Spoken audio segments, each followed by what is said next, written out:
Hi, my name is Farhan Ahmed. I'm a student at University of Roehampton. This is my presentation for my deep learning coursework. Uh, I'm trying to create a predictive model for time series. As you all know, time series is used in many applications in real world. Investment banking and stock prices being few of the examples. Stock prices is the one which we are going to deal with. I'm using a methodology called long short-term memory (LSTM) methodology. Here I have retrieved the dataset from Yahoo Finance. The variable, the dataset. Using that dataset, I have created some variables to improve the accuracy of my model, and I have done some pre-processing, and I have splitted the data as well for the training, testing, and validation. These will be shown in my course, means in my code. Uh, what I'm aiming for is a model which works best on stock prices and to gather information in real time and to and to predict and to do the prediction. This is what I am trying to achieve. So I have referred these two papers for. So this is my code.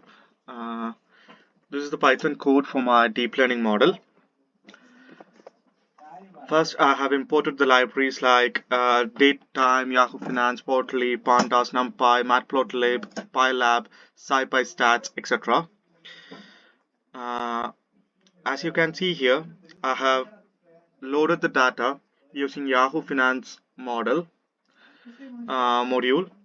Yahoo Finance module. The data which I have loaded is Google, and this is the date from which the data has started, and this will give us today's date. So it is 5th of January 2024. The all the stock prices of daily wises from 2004 January September 1 to 5th of January 2024 will be loaded into our data variable.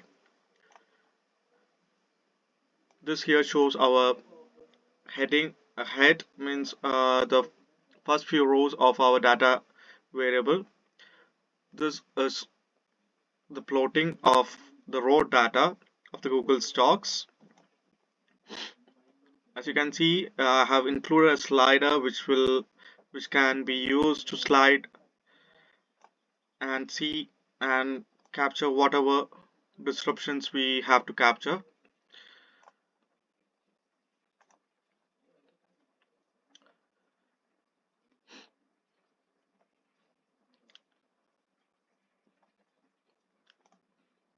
Here I have used adjacent clause to normalize the data. I have this will help in capturing relative price changes rather than absolute prices, making the data potentially more amenable to analysis. Then I have added moving average convergence divergence. It is used to identify potential trends and generate buy or sell signals. Then I have included stochastic oscillator. Stochastic gradient descent is a technique used for optimizing models in machine learning, and it could be applied to stock price prediction models to efficiently adjust parameters based on randomly selected subsets of the financial data. Then I have used average true range, a technical indicator used in stock market analysis. ATR is commonly used to measure market volatility and is particularly useful in determining the size of price movements. Here I have called the function and plotted the moving average convergence divergence. Here I have called the function stochastic oscillators to and plotted the stochastic oscillators. Here I have plotted average true range. Now I have concatenated these datas into our data set of data.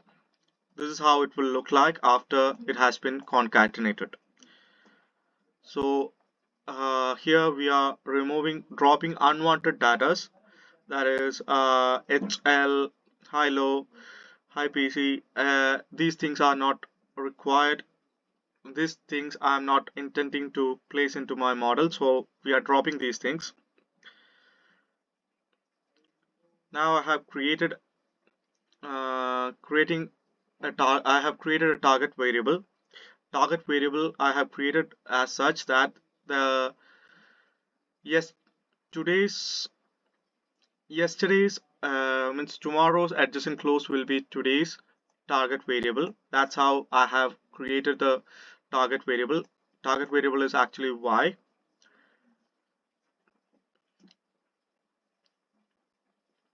Now I have removed the index and placed our date column as index.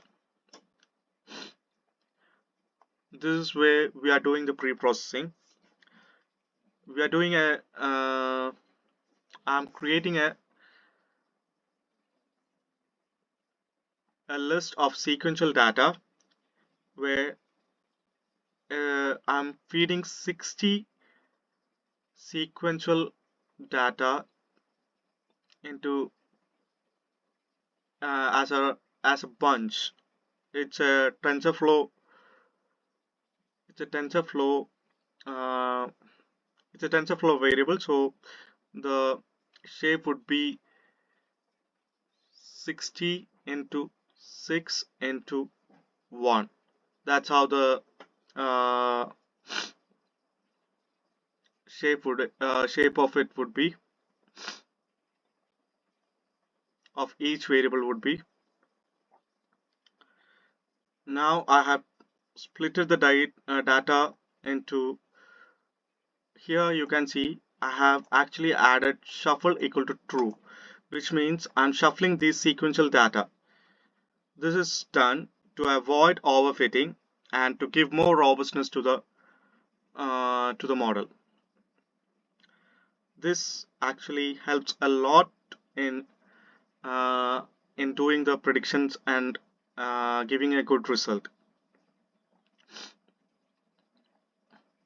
Actually, I have tried it without the robust, means without shuffling, which seems to give a very poor predictive model.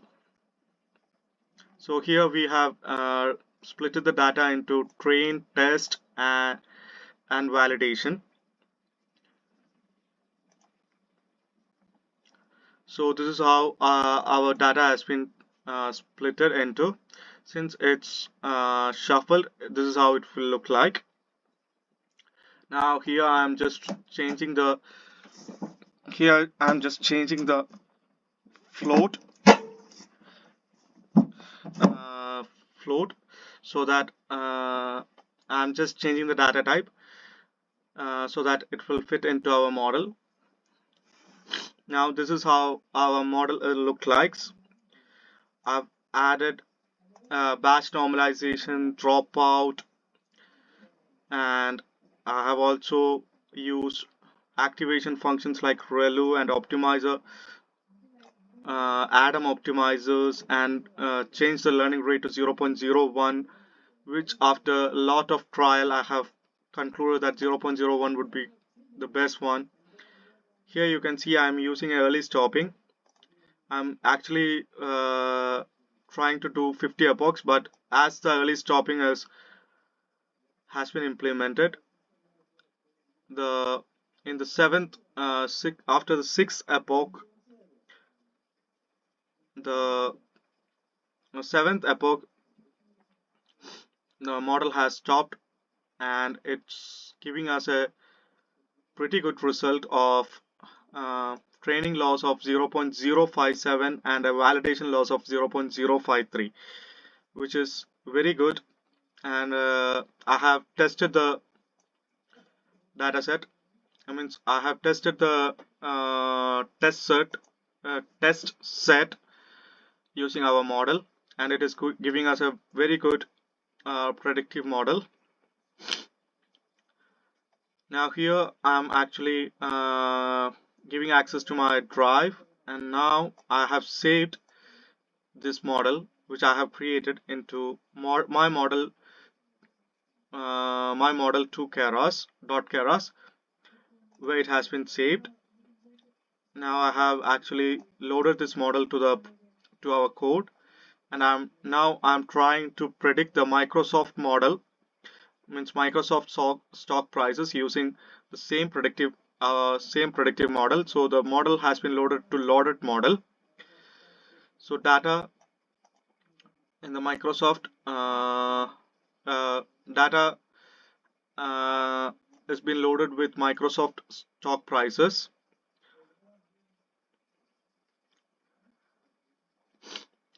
This is the same process where we are just creating the variables for normalization, um,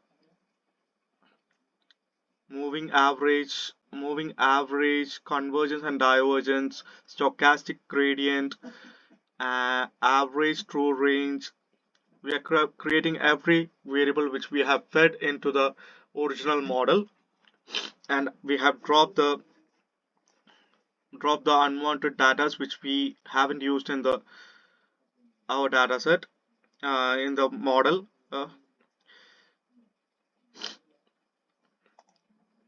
Now here I have pre-processed, but this time you can see that I have not shuffled the data, because if you are predicting a model, we can't do the shuffling because it won't give us, it's a sequential data, it won't give us the correct value.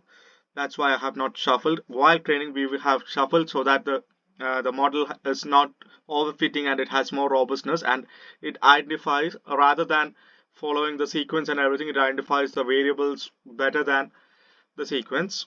So that's why I have shuffled it there. So data has been added. We have split the data into x and y, x being the variable and y being the true value. Once we have do the prediction,